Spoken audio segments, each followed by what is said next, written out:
Hello everybody, Fotoman here, and for this video on another bungalow school. Yes, I think I've only got another 2 or 3 left, so stick with me.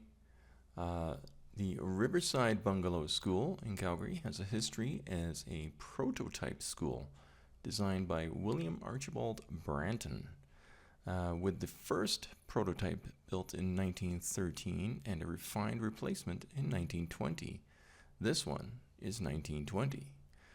Located in Bridgeland, Riverside, these bungalow schools were treated as a quick, cost-effective solution to Calgary's growing student population and shortage of skilled labor after the war, and were designed to be convertible to residential use after their educational time.